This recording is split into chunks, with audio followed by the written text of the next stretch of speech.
और फिर मियां साहब की डील भी आपको याद है इसी बीच में हुई थी। अब क्योंकि जनरल बाजवा साहब की एक्सटेंशन सबने मुतफिका तौर पे की थी, तो उन्होंने ये साबित करने की कोशिश की कि मैं कंट्रोवर्शियल बिल्कुल नहीं हूं। लेकिन जनरल आसिम मुनीर साहब का मामला अगर आगे आता है तो पीटीआई ने और अपोजिशन ने अपनी इंटेंट या जो वो करने जा रहे हैं या अपनी सोच उन्होंने पहले ही कौम के सामने रख दी है कि नहीं जी, हम किसी एक्सटेंशन के हमायती नहीं है। इस वक्त ये क्रूशल है और ये दुखती हुई रग है। फैसल वाडा ने इसके ऊपर रद्देमल दिया और फैसल वाडा ने इसके ऊपर एक जो है वो ट्वीट भी किया और वो ट्वीट मौजूद है सोशल मीडिया पे, आप देख सकते हैं। उन्होंने कहा कि एक्सटेंशन नहीं, तसलसल जारी रहेगा और रहेगा।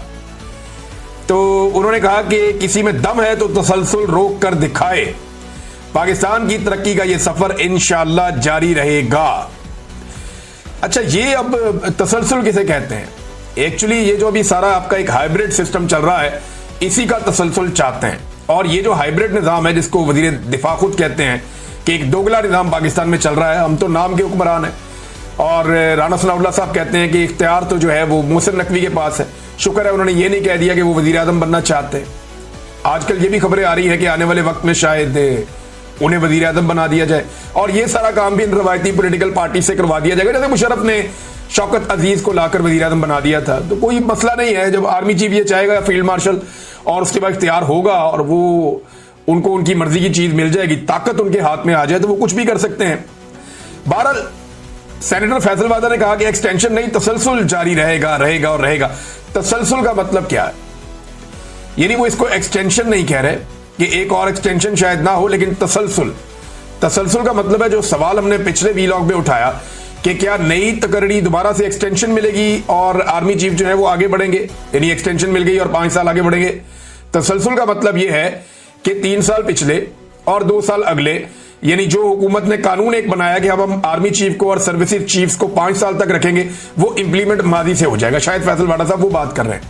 यहां खुलकर कोई बात भी नहीं करता, डरते रहते हैं सारे, क्योंकि एस्टेब्लिशमेंट का मामला है और बड़ा हसास होता है।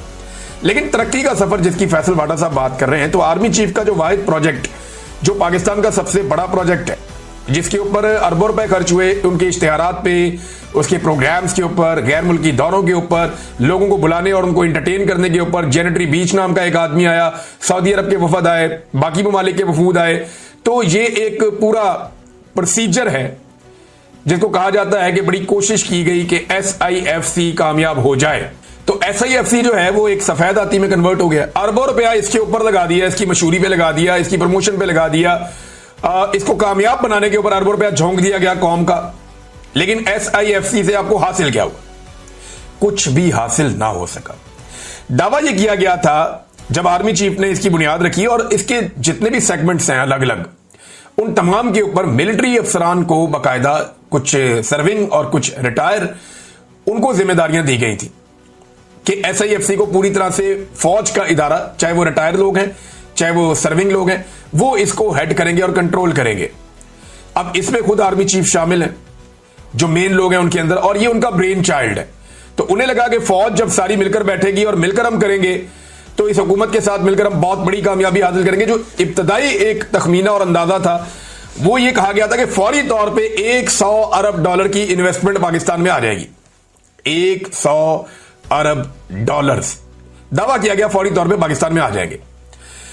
अब आया कितना पैसा? टका नहीं आया। यानी SIFC के जरिए से कोई बड़ी इन्वेस्टमेंट पाकिस्तान में नहीं आई जिसको आप कहें कि जनाब अरबों डॉलर पाकिस्तान में आ रहे हैं। ऐसा नहीं हुआ, बल्कि कौम का बहुत सारा पैसा इस इदारे के ऊपर लग गया।